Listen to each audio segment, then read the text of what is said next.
ಗುರವೇ ಸರ್ವಲೋಕಾನಾಂ ಭಿಷಜೇ ಭವರೋಗಿಣಾಂ ನಿಧಯೇ ಸರ್ವವಿದ್ಯಾನಾಂ ದಕ್ಷಿಣಾಮೂರ್ತಯೇ ನಮಃ. ಮಾತಾ ಚ ಪಾರ್ವತೀ ದೇವಿ ಪಿತಾ ದೇವೋ ಮಹೇಶ್ವರಃ ಬಾಂಧವ ಶಿವಭಕ್ತಾಶ್ಚ ಸ್ವದೇಶೋ ಭುವನತ್ರಯಂ. ಶ್ರೀ ಗುರುಭ್ಯೋ ನಮಃ. ಸಮಸ್ತ ಟ್ರೆಡಿಷನಲ್ ಟ್ರಂಕ್ ಯೂಟ್ಯೂಬ್ ಚಾನಲ್ ವೀಕ್ಷಕರಿಗೆ ನಿಮ್ಮ ಗುರುದತ್ ಮಾಡುವ ಆತ್ಮೀಯ ಸ್ವಾಗತ. ವೀಕ್ಷಕರೇ, ಈ ದಿನದಿಂದ ನಾನು ಈ ಟ್ರೆಡಿಷನಲ್ ಟ್ರಂಕ್ ಯೂಟ್ಯೂಬ್ ಚಾನಲ್ನಲ್ಲಿ ನಿತ್ಯ ಭವಿಷ್ಯವನ್ನು ಹೇಳ್ತಾ ಇರ್ತೀನಿ. ಇದೆಲ್ಲ ಈ ದಿನದಿಂದ ಆಗು ಹೋಗುಗಳನ್ನು ಮತ್ತು ವಿಶೇಷ ದಿನಗಳೇನಾದ್ರು ಇದ್ದರೆ, ಹಬ್ಬ ಹರಿದಿನಗಳಾಗಿರ್ಬೋದು, ಆ ದಿನಗಳಲ್ಲಿ ಮಾಡುವಂಥ ವಿಶೇಷ ಆಚರಣೆಗಳನ್ನು ಕೂಡ ನಾನು ಈ ಟ್ರೆಡಿಷನಲ್ ಟ್ರಂಕ್ ಯೂಟ್ಯೂಬ್ ಚಾನಲಲ್ಲಿ ಹೇಳ್ತಾ ಹೋಗ್ತೀನಿ. ಹಾಗಿದ್ದರೆ ಈ ದಿನದಿಂದ ಶುರು ಮಾಡೋಣ. ಇವತ್ತಿನ ಪಂಚಾಂಗ ವಿಶ್ವಾವಸುನಾಮ ಸಂವತ್ಸರ, ಉತ್ತರಾಯಣ, ವಸಂತ ಋತು, ಚೈತ್ರ ಮಾಸ, ಶುಕ್ಲಪಕ್ಷ, ತ್ರಯೋದಶಿ, ವೃದ್ಧಿಯೋಗ, ಕೌಲವಕರ್ಣ. ಈ ದಿನದ್ದು ಸೂರ್ಯೋದಯ 6 ಗಂಟೆ 9 ನಿಮಿಷ ಬೆಳಗ್ಗೆ, ಸೂರ್ಯಾಸ್ತ 6 ಗಂಟೆ 31 ನಿಮಿಷ, ರಾಹುಕಾಲ ಮಧ್ಯಾಹ್ನ 1 ಗಂಟೆ 54 ನಿಮಿಷದಿಂದ 3 ಗಂಟೆ 26 ನಿಮಿಷದವರೆಗೆ, ಯಮಗಂಡ ಕಾಲ 6 ಗಂಟೆ 10 ನಿಮಿಷದಿಂದ 7 ಗಂಟೆ 43 ನಿಮಿಷದವರೆಗೆ, ಗುಳಿಕ ಕಾಲ 9 ಗಂಟೆ 16 ನಿಮಿಷದಿಂದ 10 ಗಂಟೆ 48 ನಿಮಿಷದವರೆಗೆ. ಈ ದಿನ ಚಂದ್ರನ ನಕ್ಷತ್ರ ಆಗಿರುತ್ತೆ ಪೂರ್ವ ಫಲ್ಗುಣಿ, ಮಧ್ಯಾಹ್ನ 12:25ರವರೆಗೆ. ಸೂರ್ಯ ನಕ್ಷತ್ರ ರೇವತಿ ನಕ್ಷತ್ರ ಆಗಿರುತ್ತೆ. ಈ ದಿನದ ದುರ್ಮುಹೂರ್ತ 10 ಗಂಟೆ 17 ನಿಮಿಷ ಬೆಳಗ್ಗೆ 10 ಗಂಟೆ 17 ನಿಮಿಷದಿಂದ 11 ಗಂಟೆ 7 ನಿಮಿಷದವರೆಗೆ, ಹಾಗೂ ಮಧ್ಯಾಹ್ನ 3:14ರಿಂದ 4:03ರವರೆಗೆ. ಹಾಗಿದ್ದರೆ ಈ ದಿನದ ರಾಶಿ ಫಲಗಳನ್ನು ನೋಡೋಣ. ಮೇಷಾದಿ 12 ರಾಶಿಯ ಫಲಗಳನ್ನು ನೋಡೋಣ. ಈ ಫಲದ ಕೊನೆಯಲ್ಲಿ ನಾನು ನಿಮಗೆ ಒಂದು ವಿಶೇಷವಾದ ತಂತ್ರವನ್ನಾಗಲಿ ಮಂತ್ರವನ್ನಾಗಲಿ ಯಾವುದಾದ್ರೂ ಒಂದು ಹೇಳ್ತೀನಿ. ಈ ಒಂದು ತಂತ್ರವಾಗಲಿ ಮಂತ್ರವಾಗಲಿ ನೀವು ಉಪಯೋಗಿಸೋದ್ರಿಂದ ನೀವು ನಿಮ್ಮ ಜೀವನದಲ್ಲಿ ಅಲ್ಲೇ ನಿಮಗೆ ಹೇಳಿರ್ತೀನಿ ಯಾವ್ದಾದ್ರು ಒಂದು ಬೆನಿಫಿಟ್, ಆ ಒಂದು ಮಂತ್ರದ್ದು, ಅದು ಒಂದು ತಂತ್ರದ್ದು ಬೆನಿಫಿಟ್ ಹೇಳಿರ್ತೀನಿ. ಅದನ್ನು ಯೂಸ್ ಮಾಡ್ತಾ ಹೋದರೆ ನಿಮ್ಮ ಜೀವನದಲ್ಲಿ ನಿಮಗೆ ತಾನೇ ಎಲ್ಲ ರೀತಿಯಾದ ಒಳ್ಳೆಯದಾಗೋದು. ಅಥವಾ ಇದೇನೆಂದರೆ, ನಾವು ವಿಶೇಷವಾಗಿ ಹೇಳೋದು ನಮ್ಮ ಮನಸ್ಸಿನ ಒಳಗಡೆ ನಾವು ಹೋಗಬೇಕು ಅಂತ. ಇವನ್ ಕವಿಗಳು ಕೂಡ ಅದೇ ಹೇಳ್ತಾರೆ. ನಾವು ಹೊರಗಿರೋ ಅಂಥ ಏನೇನು ಅಡಗಿದೆ, ನಾವೇನು ಹೊರಗಡೆ ಏನೇನು ನೋಡ್ತಾ ಇದ್ದೀವಿ ಅದೆಲ್ಲ ನಮ್ಮ ಮನಸ್ಸಿನ ಒಳಗಡೆನೇ ಇದೆ. ಅದನ್ನು ನಾವು ನೋಡಿದ್ರೆ ನಮಗೆ ಮುಕ್ತಿ ಸಿಗುತ್ತೆ, ಮೋಕ್ಷ ಸಿಗುತ್ತೆ ಅಂತ ಕವಿಗಳು ಹೇಳ್ತಾರೆ, ದಾಸರು ಹೇಳ್ತಾರೆ. ಉಪನಿಷತ್ಗಳಲ್ಲಿ ಅದೇ ಇದೆ, ವೇದದಲ್ಲೂ ಅದೇ ಇದೆ. ಸೊ ಹಾಗಾಗಿ ಈಗಿನ ಕಾಲಕ್ಕೆ ಅನುಕೂಲವಾಗಿ, ಅಂದರೆ ಅರ್ಥವಾಗುವ ರೀತಿ ನಮಗೆ ಭಾಳ ಬೇಗ ರೀಚ್ ಆಗುವಂಥದ್ದು ದಾಸ ಸಾಹಿತ್ಯ ಆಗಿರ್ಬೋದು, ವಚನ ಸಾಹಿತ್ಯ ಆಗಿರ್ಬೋದು, ಅಥವಾ ಕವಿಗಳ ಸಾಹಿತ್ಯನೇ ಆಗಿರ್ಬೋದು. ಯಾವುದೇ ಒಂದು ಸಾಹಿತ್ಯವನ್ನು ತಗೊಂಡಾಗ ನಮಗೆ ಬೇಗ ರೀಚ್ ಆಗುತ್ತೆ, ನಮ್ಮ ಮನಸ್ಸಿಗೆ ಅರ್ಥ ಆಗುತ್ತೆ. ನಾವು ಇರುವಂತಹ ಪ್ರಪಂಚದಲ್ಲಿ ಅವರು ಇದ್ದು ನಮಗೆ ಬೇಗ ಅರ್ಥ ಮಾಡಿಸಿದ್ದಾರೆ. ಸೊ ಹಾಗಾಗಿ ನಾನು ಕೊಡುವಂಥ ಯಾವುದೇ ಮಂತ್ರಗಳಾಗಿರ್ಬೋದು, ತಂತ್ರಗಳಾಗಿರ್ಬೋದು, ನಮ್ಮ ಜೀವದ ಉದ್ಧಾರಕ್ಕಾಗಿ ಆಗಿರುತ್ತೆ ಹೊರತು ನಾವು ಏನೋ ಒಂದು ಪಡ್ಕೊಬೇಕು, ಸ್ವಾರ್ಥದಿಂದ ಇರಬೇಕು, ಆ ಒಂದು ರೀತಿಯಾಗಿ ಉದ್ದೇಶದಿಂದ ಬಳಸೋದು ಒಳ್ಳೆಯದಲ್ಲ. ಸೊ ಹಾಗಾಗಿ ಈಗ ನೋಡೋಣ, ಮೇಷರಾಶಿಯವರಿಗೆ ದೂರ ಪ್ರಯಾಣದ ಸಾಧ್ಯತೆಗಳಿರ್ತವೆ. ಊಟ ಉಪಚಾರಗಳಲ್ಲಿ ನೀವು ಅಡ್ಜಸ್ಟ್ ಮಾಡ್ಕೊಬೇಕಾಗತ್ತೆ. ಹಾಗೆ ದೇವತಾ ಕಾರ್ಯಗಳಲ್ಲಿ ನೀವು ತೊಡಗಿಸ್ಕೊಂಡ್ರೆ ನಿಮಗೆ ಈ ದಿನ ಶುಭ ಅಂತ ಹೇಳ್ತಾ, ಮುಂದೆ ವೃಷಭ ರಾಶಿಗೆ ನೋಡೋದಾದರೆ ನಿಮ್ಮ ಕೆಲಸ ಕಾರ್ಯಗಳಲ್ಲಿ ಪ್ರಶಂಸಿಸುವ ಸಾಧ್ಯತೆ ಇರುತ್ತೆ. ನೀವು ವಿದ್ಯಾರ್ಥಿಗಳಾಗಿದ್ದರೆ ನಿಮಗೆ ಉತ್ತಮ ಸಲಹೆ ದೊರೆಯುತ್ತೆ. ನಿಮ್ಮ ಮುಂದಿನ ಜೀವನ ಹೇಗೆ ಮಾಡಬೇಕು ಅನ್ನೋ ಒಂದು ಮಾರ್ಗದರ್ಶನ ನಿಮ್ಮ ಹಿರಿಯರಿಂದ ನಿಮಗೆ ಸಿಗುತ್ತೆ.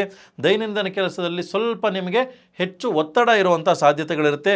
ಇನ್ನು ಮಿಥುನ ರಾಶಿ ನೋಡೋದಾದರೆ ಅಪರಿಚಿತ ವ್ಯಕ್ತಿಗಳಿಗೆ ನೀವು ಸಹಾಯ ಮಾಡುವಂತಹ ಸಾಧ್ಯತೆಗಳಿರುತ್ತೆ. ಹಾಗೆ ಕೋರ್ಟು ಕಚೇರಿ ವ್ಯವಹಾರಗಳಲ್ಲಿ ನಿಮಗೆ ಅಡೆತಡೆಗಳು ಉಂಟಾಗತ್ತೆ ಈ ದಿನ. ಮತ್ತು ಇದೇ ಆದಷ್ಟು ಬೇಗ ಇದರದ ಪರಿಹಾರ ಕೂಡ ನಿಮಗೆ ಸಿಗುತ್ತೆ.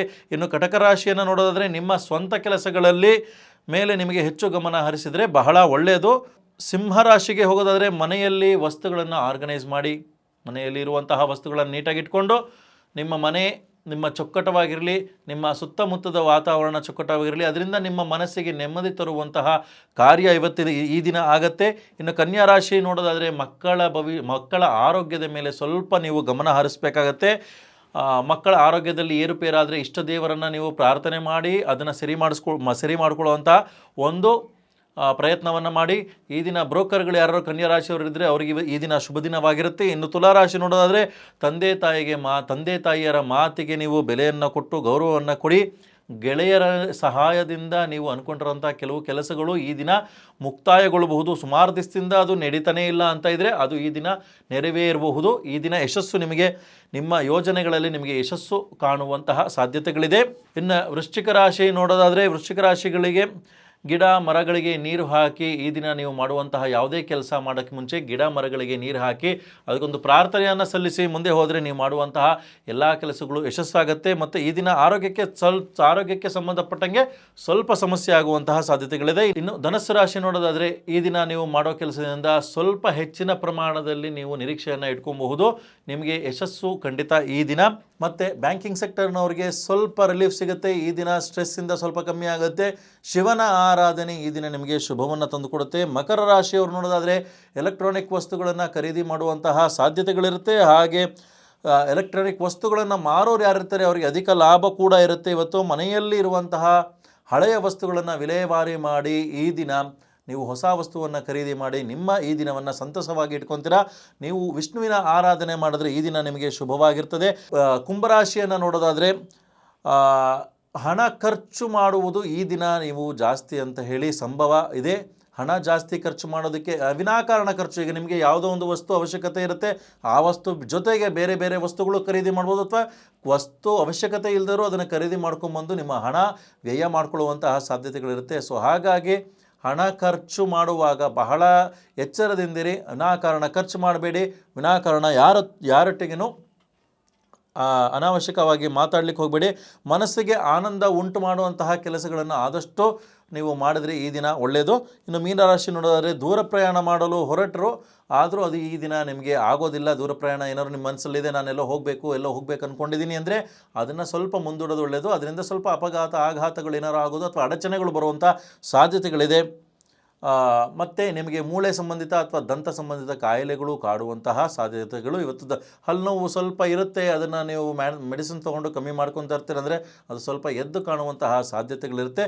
ಸೊ ಹಾಗಾಗಿ ದಂತ ಸಂಬಂಧಿತ ಕಾಯಿಲೆಗಳಿಗೆ ನೀವು ಸ್ವಲ್ಪ ಎಚ್ಚರ ವಹಿಸಿ ಆದಷ್ಟು ಅದರ ಬಗ್ಗೆ ಗಮನ ಕೊಡಬೇಕಂತ ಹೇಳ್ತೀವಿ.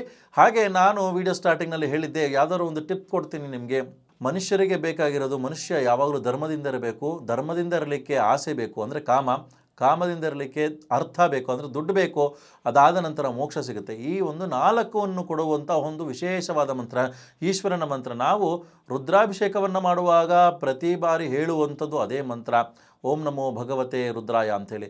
ಈ ಒಂದು ಮಂತ್ರ ಓಂ ನಮೋ ಭಗವತೆ ರುದ್ರಾಯ ಅನ್ನೋ ಒಂದು ಮಂತ್ರದಿಂದನೇ ನಾವು ರುದ್ರಾಭಿಷೇಕವನ್ನು ಶುರು ಮಾಡ್ತೀವಿ.